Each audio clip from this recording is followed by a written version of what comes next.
Hoje nós vamos continuar nossas matérias. A gente agora vai falar essa semana, né, para vocês, os alunos do segundo ano, sobre modelos atômicos, né? Então, o primeiro modelo atômico que tem é esse modelo aqui, que é o chamado modelo de Demócrito, que foi um dos gregos, né? Os gregos foram os primeiros, a civilização grega, né, foi as primeiras civilizações a se preocupar do que era feito a matéria, né? Então, para eles, a matéria, né, era o quê? A matéria era feita do quê? Para eles era feita de átomos. Era feita de átomos. Então, átomos é a menor parte da matéria. Então, para eles, para os gregos, eles achavam que eram indivisíveis e indestrutíveis, né? Então, a palavra átomo quer dizer não, o A quer dizer não e o tomo quer dizer parte. Então, não parte quer dizer que não dá para dividir. Tudo bem, pessoal? Então, hoje se sabe que o átomo não é divisível, né? Mas ficou em homenagem a eles. Mas é um conceito assim errôneo falar que átomo é indivisível, que ele é divisível. Tudo bem? Então, aí essa era a ideia dos gregos, né? No caso Demócrito, né? Que foi a pessoa que mais falou sobre isso. Aí tem outro modelo que é interessante vocês saberem, que é o modelo de Dalton, né? Para Dalton, né, em 1808 ele diz, né, isso aí foi muito tempo, né? Depois de muito tempo que passou, os gregos falaram alguma coisa, quem se preocupava com a matéria era John Dalton, né? Ele era muito inteligente, esse rapaz. Ele com 12 anos começou já era professor, ele dava aula de matemática, física e biologia. Que aliás a doença que ele teve de não distinguir as cores, né, preto com azul escuro, ele descobriu com 26 anos que era daltonismo, era doença genética, né? Então o seu modelo atômico foi chamado de modelo da bola de bilhar. Então para o Dalton, né, pro Dalton, ele era como se fosse uma bolinha de bilhar. Não sei se vocês já viram uma bolinha de bilhar. É uma bolinha toda, né, como fala, de madeira, né, toda maciça, né, que a gente fala. Ela não era oca nada, era uma bolinha pesada. Então ele chamou de modelo da bola de bilhar, tá? Então era uma bola de bilhar, tá? Então, ele diz assim, que qual eram as propriedades que ele usou? Ele falou que os átomos são partículas maciças como se fosse maciço, né? Pesado, né? Indivisível, ele falou a mesma ideia dos gregos, né? Era maciças, indivisível e esféricas, ou seja, era uma bola, né?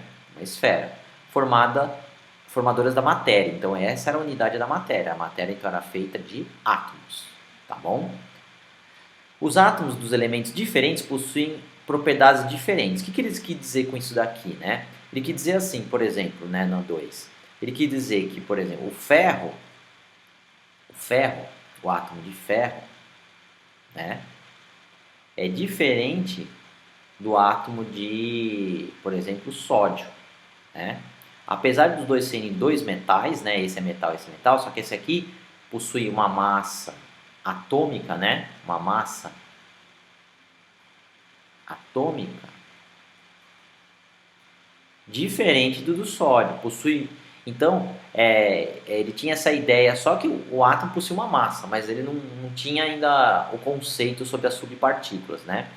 Então, ele quis dizer isso. Então, átomos diferentes, elementos diferentes, vão possuir propriedades diferentes. Até aí está tudo certo. Então, aqui, essa ideia aqui ele acertou, né? Agora, já essa ideia de indivisível, ele errou. E essa ideia de maciça também ele errou. Tudo bem, pessoal? Agora, essa ideia aqui de esféricas não é uma ideia também muito aceita também, tá? Então, praticamente ele errou também, tá bom? Então, ele só acertou a segunda propriedade. Os átomos de um elemento, de um mesmo elemento, né, possuem propriedades iguais, né? E de peso igual. Então, ele está dizendo o seguinte, se eu pegar lá, por exemplo, o átomo de ferro, ele é igual a um outro átomo de ferro. É isso que ele está falando. E é verdade, dois átomos iguais são iguais em tudo, então as propriedades são iguais. Tudo bem, pessoal? Então, Essa era a ideia que ele falou. Agora sim, faltou alguma coisa sobre a ideia da matéria para Dalton, né? Então ele não acertou tudo. A ciência é assim, eles dizem, vai sofrendo evolução, né? Então o que é hoje não é sempre certo. É hoje porque está certo, mas se amanhã aparecer alguém falar uma coisa um pouco mais correta, então a ciência vai sofrer uma evolução. Falar, não estava tudo certo aquilo que ele falou. Então os gregos falaram alguma coisa, ele quase praticamente falou as ideias dos gregos, mas algumas coisas que os gregos falaram ele já tinha falado, né? Ele falou que os átomos iguais têm propriedades iguais e átomos diferentes têm propriedades diferentes. Só que ele não falou que da natureza da eletricidade dos átomos, que eles possuem elétrons, e também não falou da radioatividade, então esse conceito de prótons e nêutrons, né, que vai falar os outros teóricos, tudo bem? Então, portanto, o modelo dele está incorreto. Então, você não pode dizer que o modelo de Dalton é um modelo correto, porque ele não abordou sobre a eletricidade do átomo, né? Porque, imagina, vocês já pensaram, o que faz, por exemplo, eu pegar um pente, né, de pentear o cabelo, esfregar no cabelo e depois pegar um pedacinho de papel e encostar e vai atrair esse pedacinho de papel. Então pensa assim, nosso cabelo possui o quê? Elétrons. Nós fizemos uma eletrização, né, por atrito. Então quer dizer, se possui elétrons, nossos átomos que possuem nosso cabelo possuem o quê? Elétrons. Então essa ideia ele não disse. E nem da ideia da radioatividade. A radioatividade tem a ver com o núcleo do átomo, né? Ele não diz o núcleo. Para ele, a matéria para ele, né, para Dalton, era contínuo, era tudo igual, não tinha nada pelo caminho, era uma esfera maciça, indivisível e indestrutível também. Hoje se sabe que a matéria você consegue destruir ela, né? A gente chama isso de antimatéria, né? Então a ideia do buraco negro é isso, é a antimatéria. Ele destrói tudo que é matéria, tudo que estiver próximo dele é matéria, ele aniquila, ele esmaga, ele destrói. Não é como só você, professor, mas é a mesma coisa que queimar um papel. Não. Quando você está queimando papel, você está transformando a matéria, mas você não está destruindo ela. Você pega um papel, uma folha de papel e queimar e virar cinza e sair fumaça, o que vai acontecer? Vai gerar fuligem e a fumaça são gases que são liberados, né? No caso, o principal é CO2, mas ele se transformou em outra substância, mas ele continua sendo matéria, entendeu? Então, essa é a ideia. Então, algumas coisas ele falou certo, outras coisas ele falou errado, né? Principalmente essa ideia da eletricidade e da radioatividade, tudo bem? Então agora vamos para a ideia de quem? De Thomson, né? Quem foi Thomson? Thomson foi um precursor do Dalton, né? Thomson já é de 1897, vocês estão vendo? Ele já falou sobre como que era o modelo dele, né? Ele falou assim, o átomo não fosse maciço como havia afirmado. Então para ele já não concorda que o átomo era maciço, como a ideia de Dalton, ou seja, não era uma bolinha de bilhar, mas sim um fluido com carga positiva, homogêneo, quer dizer que é igual, né? Igual. E quase esférico, na qual estavam dispersos de maneira homogênea os elétrons. Então, ó, ele já deu uma ideia assim, né? Ele falou que o átomo, né? Ele era um modelo mais ou menos esférico, também não era totalmente esférico, né? Então ele não quis dizer que era esférico. Era semelhante ao que? Ele também falou uma ideia que era semelhante a um panetone, né? Todo mundo conhece que é um panetone que a gente come no Natal, né?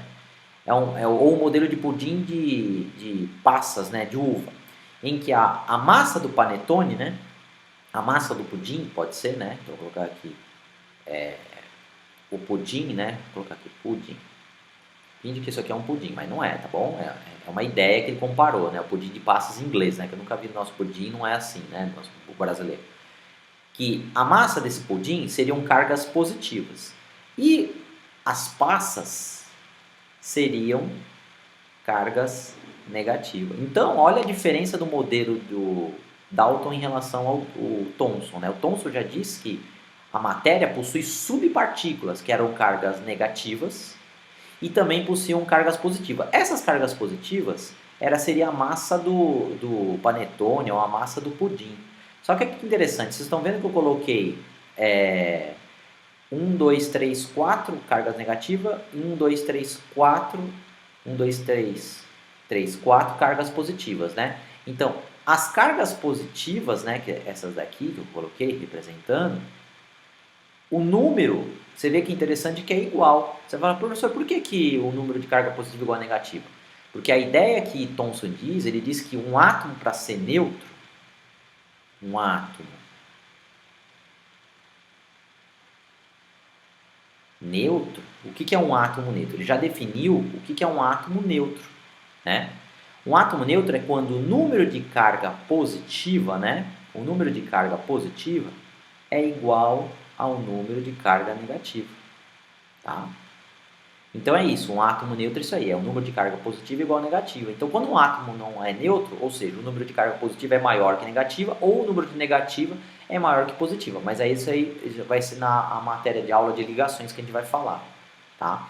Então, para Thomson, olha a evolução que teve, da bola de bilhar foi para o pudim de passas, né? Que a matéria não é contínua, não é uma esfera maciça, a matéria tem subpartículas, que ele chamou de carga negativa, que foi chamada de elétron, tá? Foi o elétron. Elétron. E carga positiva, que é chamada de próton. Aí você fala assim, professor, por que eles descobriram isso, né? Por que não foi descoberto antes? Pensa assim, estamos aqui em 1897, né? Compara 1897 com a civilização grega, que é mais ou menos 4.000 anos antes do nascimento de Cristo. Então, o tempo que... A contagem, né? Ano 1, ano 2, né? Isso aqui foi século XVIII, século XIX, né? Então, olha a diferença de tecnologia. Então, existia tecnologia para Thomson conseguir fazer experimentos para descobrir que a matéria possuía suas subpartículas, tá? Então, assim, lógico que eles eram pessoas muito inteligentes, né, iluminadas por Deus, mas se não fosse a tecnologia desenvolvida naquela época, não ia descobrir essas subpartículas aqui, tudo bem? E cada cientista foi descobrindo uma partícula, entendeu?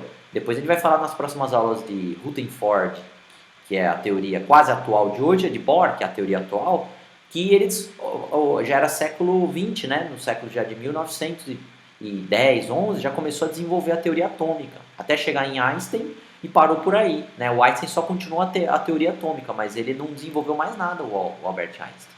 Tudo bem? Então a tecnologia ajuda muito no processo de descoberta, por isso que a ciência ela sofre sempre evolução, tá bom? Então, era isso que eu queria falar hoje. E na próxima aula nós vamos falar sobre modelo de Rutherford e modelo de Bohr. Tá bom, pessoal? Então era isso e até a próxima.